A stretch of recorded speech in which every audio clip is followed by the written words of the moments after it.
Everything's good now. Okay. Take 2. Hey, guys. Wait, are you counting down? No, we just started. I could. See, no. I mean, I can see it on the screen that it's... Yeah, it's good now. See, she's... Whenever y'all are ready. Technology. Shh. Welcome to the HA podcast. It's me, Danny. That's Mishi. That's Ashley. Hello. And today we're answering your questions. Yes. Not from the perspective of doctors, because we're not doctors. Not your doctor. But from the perspective of your friendly neighborhood BS investigators. I like Who it. help. Is that still the tagline on it? I think It is. Nice. Help you find the reason why you are not producing hormones. Ovulating. Getting periods, getting pregnant, No cervical mucus. why you're grumpy all the time. No libido. Peeing your pants. Definitely no libido. Oh, yeah. Dry vagina. Painful sex. All of those things. Broken hips. So I have a few Q&As that I've collected over time. Guys, keep submitting them either through Instagram, in the comments on YouTube, or straight to the email. But let's kick off with Phoebe. Yes. Ooh. Phoebe says, "Hi, I don't know if I can ask questions through DM, but I'm going to try. I had HA for 2 years and finally got my period back, and I'm pregnant, but I'm extremely nauseous, and I'm not counting my calories anymore because I know it's way too low. But it doesn't feel like I'm starving myself because I just don't feel like food. It feels natural for me to listen to my hunger cues, but I keep thinking, is that actually okay with my history? The only thing I can actually eat are plain breads with cheese, like crackers or veggies, no fruits." This is really common for all pregnant women. Mm-hmm. Yeah. Well, first off, everybody eventually hates veggies and fruit. Okay. It's like a biological thing. We're just like, these are Because fine there's in just not small much bang for a doses. buck. I will start off with... Was that the end of the question? Mhm. Oh. I will start off with... Yes. If you're... How long ago did she get her period back? Did she say that she's I been don't think recovered she for... said. She had it for 2 years and she got it back and now she's pregnant. But she doesn't say how pregnant. Like how recent. I just feel like you know how much your body needs in general. Mm-hmm. And so dipping below to the point where it's triggering your concern is enough to say, hey, I should probably be adding in at minimum 3 meals. Yeah. You know what I mean? I just feel like chasing feelings is how we got into HA. You know what I mean? And I do recognize that when you're pregnant, I mean, I was nauseous my entire pregnancy. But that doesn't somehow exempt your body from still needing to be fed and still needing energy to sustain the baby and you. I do think it's so strange that we lose our appetite during such an important time not to. Yeah, that is strange. I do think weird it's that we strange. do that. Well, I think it's just strange in general. Well, I don't think it's strange that we no longer crave fruits and veggies because those are the ones that actually have a high level of Listeria, E. coli, stuff like that. So it makes sense that our body And tends to doesn't not have want a to lot be. of energy attached Yeah, to and then plus so that actually makes a lot of sense to me. Yeah. True. But to your point, if this was such an energy thing, yeah, I would say at minimum, you still need 3 meals with protein, carbs, and fats. And so, just because we don't feel it doesn't mean we start to ignore basic logic and needs. Mm-hmm. Does that make sense? You know what I mean? You may not feel like breakfast, but that doesn't mean that you don't need it. Yeah. You may not feel like lunch, but it doesn't mean that you need it. Nor do you enter in this superior human state now that you have a baby that you can now last with less food.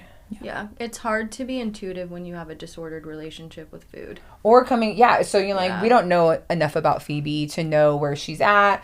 How is her relationship with movement and exercise and just her body before she got pregnant? Are we Yeah. carrying over bad habits and mindsets into this, thinking that it's magically going to change just because there's a baby on board? Yeah. And then it just like, that's kind of the difference between somebody who gets support through HA recovery versus somebody who does it on your own. Not to say that you cannot do it on your own and you can't heal mentally and physically, but what tends to happen is the mental part lags when you don't get that objective support that you kind of need. Well, just because when someone's there asking objective questions from the outside, we're just not capable of doing that for ourselves. We're not capable of being reflective. You know what I mean? Yeah. And I think the fact that, like, whatever's tapping into her, if that's, like, mental hunger or her intuition, that's, like, I feel like I should probably be eating. She's having this banter in her head. You should that's your sign that you need to eat more. Yeah. To me. For sure. It's actually not specific to whether you've had an HA background either. Like, pregnant women just, you really do need to eat. And a lot of us lose the appetite, and it is just important that you keep going. Yeah. Well, until it passes. Your body is going to, like, if you don't have physical hunger cues, it's going to try to get your attention some other way. But we've been so trained to suppress any sort of hunger that we're just like, well, that thought, like, and that we've been taught that the hunger is only strictly your stomach growling. Yep, exactly. Yeah. Hunger starts at the first thought of food, people. Okay. Danira. She says, "Hi, Danny. I'm Mai." So now her name is Mai. Oh. Sorry. "And I hope I'm not bothering you too much, but I have been thinking about my sleep schedules lately, and I know it will affect the recovery of a period. A lot of times I've been sleeping from 10:30 to 11 p.m. and waking up at around 5:30 to 6 a.m. But some days I can't sleep, and I'll stay up until 1 to 3 a.m. even though I've tried to sleep. Is this still considered normal, or this has to go? Again, thank you for your YouTube videos, and I've watched and binged it all." I love it. So is this related to the recovery, or? Yeah, so I think that she said it made me understand more about my HA. Like, so she's had HA, but right now her sleep is funky. And this is coming up a lot in the society conversation. A lot. So it sounds like that she can't get to sleep, but we also have a lot of women who wake up at 1 or 3 a.m. and can't get back to sleep. Sleep disruptions are really common in recovery, and I think where it shakes people up is they haven't had that issue before, and suddenly it's happening. And that happened to me too. I was always sleeping the whole night through. I was a great sleeper, and then I went into recovery, and I just like was up at 3 a.m. a lot. Sometimes to eat, sometimes I was just like, bing, ready. And then especially when I was pregnant too.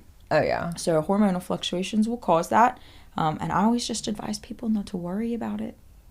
Yeah, sometimes I wonder if the focus on sleep is just because, like, it feels easier to try to address that than to, like, eat more. I actually have a bunch more information from her in a different email that I just found. Oh, okay. I guess that was a follow-on email. Okay. Oh, okay. Let's hear it. Well, before I say anything. All right, so Mai's a 16-year-old Indonesian studying in Taiwan for learning purposes. I had been studying abroad for 8 months, and it's been many changes. But English ain't her first language. Well, bless her for trying. Yeah. So I'm going to read it I could verbatim, never. and just so you guys know. Yeah. There's been many changes that I've felt. By the way, I'm 162 centimeters tall. That is my height, roughly. Okay. I'm 164. And currently at 54 kilos. I'm getting it right now. Okay. It all started when I decided... 118. Okay. It all started when I decided I want to get fit while being overseas. My school has a running track, and I would challenge myself to run about 2 minutes every morning. All right. Okay. That's cool. After a while, I began to learn about fitness, weightlifting. I would search on YouTube for workouts at home and only using body weight. I dig deeper and found how to track calories. And I tried intermittent fasting from 4:50 p.m. to 12 p.m. at noon the next day. I will only drink water. For dinner, I don't eat rice, so I only eat it within lunch, which is probably a big deal in Taiwan. Yeah. Actually, before I moved, I feel like whenever I walk for a long time, my knees would start to hurt. But when I moved on around August, I realized that's no more a problem. I walk for a long time and I don't have pain. That's where I found myself that I had lost some weight. And I went from 59 kilos to 56. And, of course, I was happy about it. So I continued doing that. In October, my menstrual cycle began to fall out of place. I had 2 periods in 1 month between 4 to 11, the 4th to the 11th, and then the 19th to the 21st of October. Then November hits and I didn't get anything. For a while, it felt great doing fasting, but I began to feel fatigue. I started to do breakfast again, but I only would eat 2 boiled eggs. The period loss continued. I did work out twice a week, and I started to eat normally, and I finally got a period at the end of February when I went back to Taiwan. I was so happy at the time, and at that time, I was introduced to the gym, and I work out 3 times a week. About 1 full body workout with weights. I was feeling, 1 hour of full body workout with weights 3 times a week. I was feeling good every time. I think I was restricting myself on food, having only eaten 2 boiled eggs for breakfast, and then lunch with rice, protein, and veggies. Same with dinner, but no rice. Again, no period at all. So last week I was just realizing that this is not okay, and I was thinking that this was okay because I have energy and no symptoms, which indicates that this is serious. I wonder if she means like no fertility symptoms. That's why I came across your YouTube searching about period loss for teens. I've been listening to your advice, and right now I'm trying to eat more day by day, but I don't want to give up the gym, and I've decided to reduce the intensity to 20 minutes a day. What advice would you give me? Should I stop exercising completely to see my results? Will my muscle mass reduce if I stop the gym? How long does it take approximately for recovery? How long should I eat more? Will I gain a serious amount of weight when I eat more to recover? Will my body composition too change drastically? I hope you don't mind answering these. We don't mind answering them. Bless it. Okay, so that I know why you're not sleeping. Yeah. Girl, you need carbs. You're running on stress. Your cortisol is waking you up and you have no carbs in your system, and that is why you are not sleeping well. I'm not saying that that's for everybody, but for this lack of carbs and a lack of food in general. Yeah. I'm a believer in eating as per your culture. Maybe not only for cultural reasons and just having a normal relationship with food where you are and family and stuff stuff like that. I also think you are probably adapted in this way. Absolutely. Don't be being Asian and not eating rice. Yeah. No. Don't come at me being Asian and not eating rice. Yeah.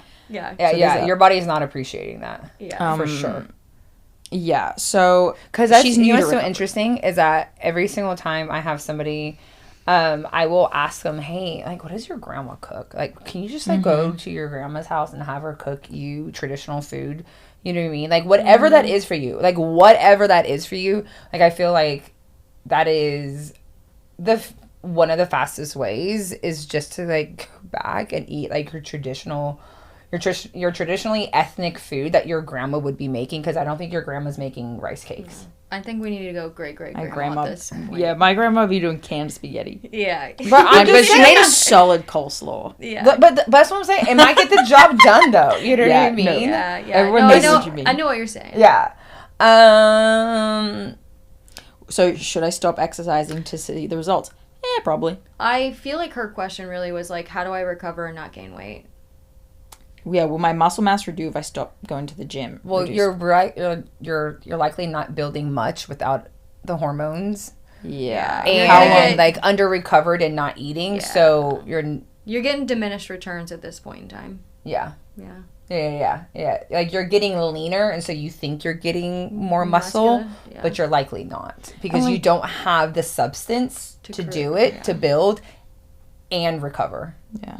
And just like actual calorie wise and hormone wise and sleep. Yeah. So like we're actually not building much. I think you're right. Yeah, and I think you're right. Like, it's, you know, will my body composition change drastically? Will I gain a serious amount of weight? How long do I have to do this for? Mm-hmm. These are all fair. How old is she? This is 16. every HAer's question. Yeah. Like, whether you're 16 or 36. it doesn't matter. Which, you know, we answer in many places. And we're it's not going kind to of get individual. a different answer. You're not going to get a different answer. And it's a little individual, but like their short answer is, yeah, you need to stop doing the things causing the problem. Which is weight loss right now. Will your body change? Yes. Yeah. How And much? it's okay. We don't really know. For how long? We don't really know. Depends on how much you're willing to change, how quickly. Yeah. And how fast can you recover depending on how much you resist the process. You know what I mean? But typically our clients see when they're following specific guided feedback, 3 to 5 months. You know what I mean? And then when it comes to like body composition change, yes, your body is going to change because at the body composition it has right now, it's not enough to support hormonal production, function, and, you know, ebbing and flowing. Yeah. So yes, it will have to change because you can't just build muscle and gain your cycle back. Yeah. And so while this seems silly because it's, but I don't care who you are, what age you are, these are the same questions we get, whether it's 16-year-old or a 36-year-old. Your like, age is like rarely actually it's important. actually not even a factor. Yeah. Because we all have the same questions. Yeah. And if your body changes as a result of It needed to being change. fully nourished, Oh! it was meant to happen. I don't know why. I just feel like I know what you mean. so dumb when I say that word. Yeah. I mean, I have no feelings towards it. The softness in that. Oh, yeah, we're going too hard. Let's be softer. If your body changes as a result of nourishing yourself adequately, it was meant to happen. Yeah. 100%. Yeah, Can we and I just- think I that, love that. Yeah, and I think at 16, it's like, if you have any expectation that your body's not going to change, you are sadly mistaken from where you're at now. Like, you will not have the body of a 16-year-old at 20, 22, 30, 35. Like, no, like this time in your life, you're going to have, it's going to be a small window. That's such a good point. You know what I Because I mean? think that's when a lot of women start developing disordered eating around the puberty, because we're told to not change. Our bodies should not change. And that is a period where your body's changing a lot. Yeah, I mean, even if, like, you didn't have HA, your body is going to change. Yeah. You know what I mean? Like, You are fighting it is not a staying train like that this. has already left the station. Yeah, that train was never available to you. Yeah. So I hear that, you know, but I feel like this is a time and place where, like, I hope at 26 you don't look like a 16-year-old. Mm-hmm. You know what I mean? Yeah. Love it. This one's a great question. I think it's Oksana. Oh. And she's in the society. Yeah. But she's Russian, and so the real I have 2 spelling of Russian her clients name. right now. Oh. Same time. I Russian. love that. And they're both, well, I won't say their name, but go ahead. Yeah. Yeah, They got let's not Russian do that. They got Russian names. Okay. Hi, Danny. I have a question about weight gain during recovery. How long does it usually last? Or will my body eventually adapt to the amount of calories I'm eating, and will the weight stabilize? So, set point theory. Mm-hmm. How can I accept my body? I'm used to being slim, and right now I'm finding it really hard to accept it. How can I work with body image? Will the weight start to go down? For what reasons? Because weight can only go down with a calorie deficit, right? Similar questions, right? So why don't we just take it one She at was a in time? Bali. What was her previous one? She was in Indonesia. And then now this is Russian. This is what I'm I saying. don't know where Oksana lives, but Age and location does not matter. Yeah, you're still affected by This is still society. This is still the question. Mm-hmm. Okay, yeah, let's do it one at a time. yeah, I love it. Okay. How long does this weight gain usually last? We don't really know. For some of us, the weight stays. it just stays a little bit, falls off maybe. Other people lose a lot more weight. It's a tough one because something I think we need to address is some of you'll be in really tiny bodies going into normal bodies, and you think that you have weight to lose, like that you should be able to go back. Such a good point. This is a slippery slope. Yeah. We at the HA Society, we like to fully restore our weight and leave it alone. And then let the body do whatever it wants to do. Decide where it wants to land. I do think that if you're saying how soon can I attempt to lose weight? Because I feel like that's the actual question. Like, so can I start to try to lose weight right now? I would always say 6 months to a year, you need to leave your body alone. And I also think to heal metabolically, so that even if you did want to lose weight, you actually need a good 6 months to a year to be left alone, so that even if you were to attempt, it's not trying to poke the bear that, you know, that like you've triggered, right? Yeah. And these are certain level of homeostasis and safety, you know, all those things in general. So I always try to say 6 months to a year, and then like, I'm not saying that you can't do it. I'm not saying that it's wrong. I'm just saying that we need to table it, put it on the shelf, and in 6 months, let's just revisit it. You know, also one thing that I like to encourage women is like, do you even know what your body looks like if you were to eat normally and just work out and hang out? Or do you only know your body out of like a binge and restrict mindset because you've always been restricting since high school? Do you even know what your body looks like lifting consistently, you know what I mean, over 1 to 2 years? Yeah, you have a very distorted view of what's actually natural and normal for you. Well, like, you actually have no data of you look like just being consistent. Leaving yourself alone. Yeah, leaving yourself alone, like being consistent in the gym and just not dieting. So like, you actually don't have any real life experience. Yeah, wanting to go back to where you were or change that state is like, you're not exactly what you're saying. You're just like not allowing your body to be where it naturally is, and you'll never know if you keep messing with it. Yeah, it's such a tough thing, or it's like, oh, I'm sorry to say, but the more you want it, the less you can have it. Well, and I hate saying it, but the sooner you try to rush this timeline, the longer it's gonna the longer it takes, and the bigger your body like rebels. Yep. We encourage you to let go of the desire to lose weight if you ever wish to lose weight. Yeah. And then just... It's so weird, but it's so true. I know. What's the second question? How can I accept my body? I like this question. So I feel like starting the journey of realizing that your body's purpose is not to make you happy, and your body is not your purpose. Like, you have a purpose, a calling in life, and your body is a vehicle for that.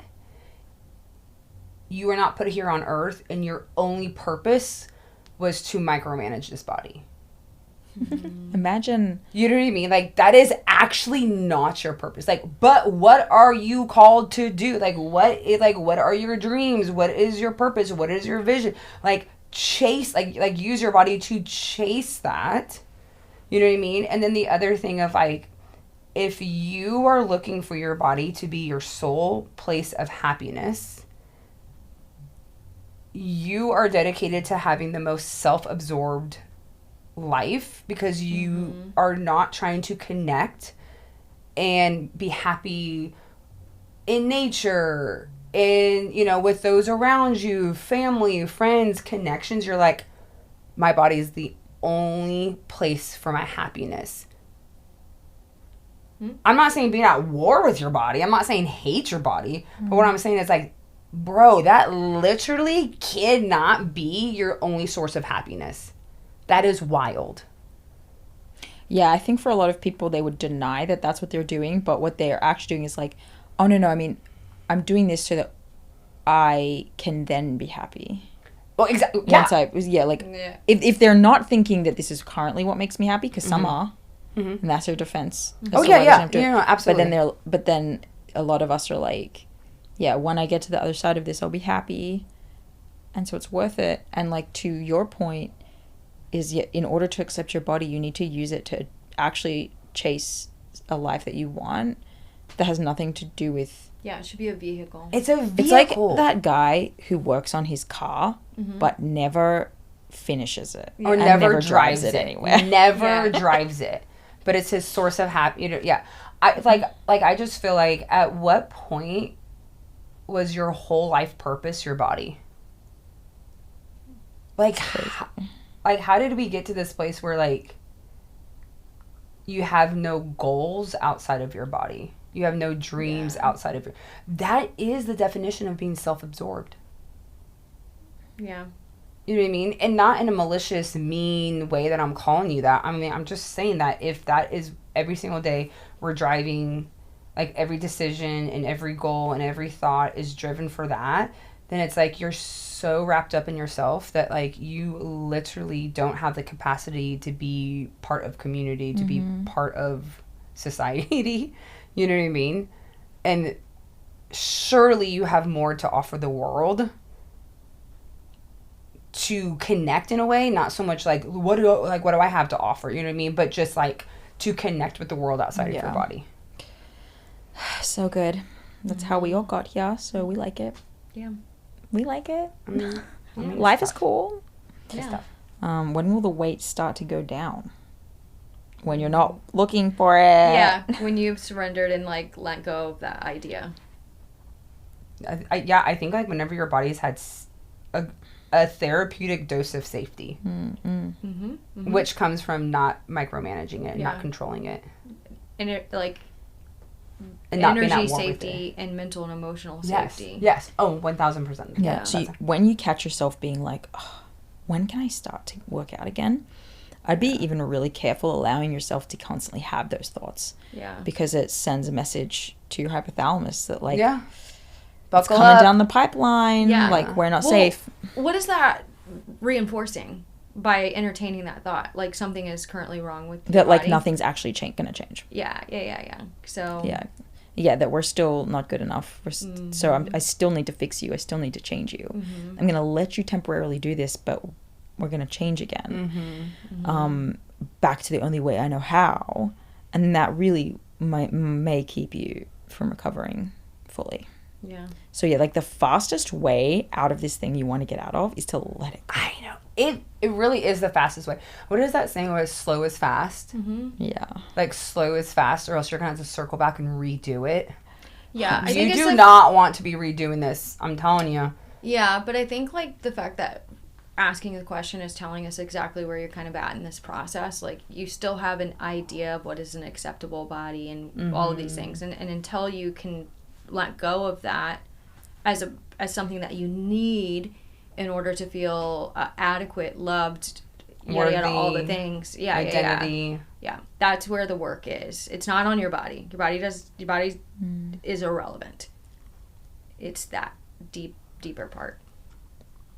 So the final part of this question was, and for what reason does it start to go down? Because weight can only go down with a calorie deficit, right? So she's saying, like, am I going to need to diet again actively? No, none of you need to diet. Yeah. No, I think that that's where people, and I think, unfortunately, like, influencers, like, we're at the mercy of influencers where they're like, you're just not doing it right. Like, if you're hungry, then you're not doing it right. You know what I mean? Like, if your hormones are balanced, then you should just lose weight, and you're just, like, not doing it right. When like, I do believe that in order to lose body fat, you do have to create a caloric deficit. That is what happens. I don't know.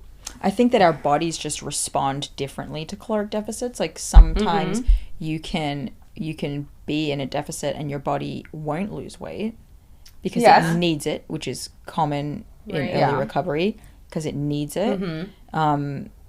And other times you can be in one and only lose a small amount of weight. And other times you can be in a small deficit and lose a lot of weight. And that has a lot to do with the safety of where your body is. Is this an appropriate time? Is this, like, can I handle life with Yeah. with being in this deficit, and like how intentional is this deficit? Yeah. Because I think that matters. Yeah. Like how severe is this deficit? You will find yourself in your most natural body when you are living your most natural when you life. leave it the flip alone. Yeah. Absolutely. Yeah, and I think too, like, your body holds on to a lot when it's doing a lot of healing and repairing work, and it has to, and it needs extra to do all of that, and also turn on a really expensive system. And then once it's gone through all of those things, and it's just like, you know what, we probably don't need a lot of this extra that we have on. Like, your metabolism's up and running, and it's being much more efficient. And I know that food is coming. And I know that food is coming. I think I can release some of this. And that's where you'll see that shift in that distribution. And it always happens with clients when they finally, like, surrender to the process and let go of caring. Yeah. Yeah. Yeah. Yeah. When they've let go of, like, you know what? I've fought this long enough. I'm just going to leave my body alone. And that is the moment in clients when you see their weight redistribute. This is the irony is, like, you can really only have that if you let it go. Yeah. And but I think that's great because it gives you a reason to let it go. Yeah. Go ahead and let it go. Yeah. And only then will you eventually, with patience and consistency and practice over and over again at feeding your body when it says it needs food, is the idea that your body will decide to operate at a different homeostasis and I think that you can have it. Like, you have a different level of, like, resiliency too. Yeah. Yep. You know what I mean? Where a body that's not been chronically dieted for the last 4 years has, like we see this, you know, back, like, when, like, we used to work for just a weight loss company. If I had gotten somebody who had never dieted, so I had, like, a newbie, their body responded completely different than somebody who had been trying to diet for 5 years. Yeah, that is actually obviously everyone knows that. It just happens differently because you know, like, I think that there's a difference of, like, resiliency and stuff. You know, stubbornness. If you will. yeah. You know, people are like, "Oh, my body's so stubborn." Well, I don't know. How long have you been underfeeding it? Yeah, maybe stop messing with it. I don't know. Like, how long have, like, not felt safe? How long has your cortisol been, like, jacked up? You know what I mean? Like, there's like reasons why, like, the body does it. Yeah. So true. Yeah. Yeah. That was fun. Yeah. Thanks for joining us for this little episode, guys. I know, it's short but sweet. It's short but sweet. Send us your Q&As. Powerful. Short but powerful. Like Nishi. Yes. And Ashley. Stay short. Stay short. Stay short. Stay powerful. Stay stout. Yeah. Oh my gosh. You know, one time Blake, oh bless him, he never made this mistake again. And he meant it in the most loving way. But I did kill him with my eyes. He was like, Ashley, you just look so, oh my gosh, what was petite? it? That was not the word. What did he say, squatty? It's because I said stout. That Yeah. No, it was. Triggered. He said something like that, and I was like, no. Stocky? No. I'm gonna text him. Because like, he remembers. He's like, he's like, no, I actually will never say this out loud again. We'll have to catch you up on the next one. How did you refer to me that one time? You call me that one time? And then he'll be like, you mean like 10 years ago? But you know, like, I think it was something like squatty or stocky or some. Squatty's not a word, so it has to be sturdy. Sturdy sounds like something. No, it was something. I would describe you as sturdy. I mean, I am. You know what I mean? But like, it was something I was just like, shut up. And he was just like, I really thought I was trying to compliment you, and I was just like, no. You're calling out my insecurities. No, like, we don't talk about that. I feel like sturdy is not that. It's not that offensive. It couldn't have been. That. It wasn't. No, but if you like, for me, sturdy, I would feel a type of way about that, because then I'm like, you're noticing the things that society's told me is wrong with my body. Yeah. You know. Except now we all agree that thick thighs save lives. Yeah, I've been saving lives. And that's pretty sturdy. For a while. Thicker than a Snicker. Okay, we'll have to sort that the next time. All right. You know, the next time we'll have to figure out what is it that Blake called me. Yeah. Okay. Thanks, Brandon. Are you guys going to do one more? No. I think we're good. Yeah, I couldn't. I think there's a limit of where you're producing quality and then it And declines. you're like bored. Yeah. Well, that was good. Okay, 5 episodes.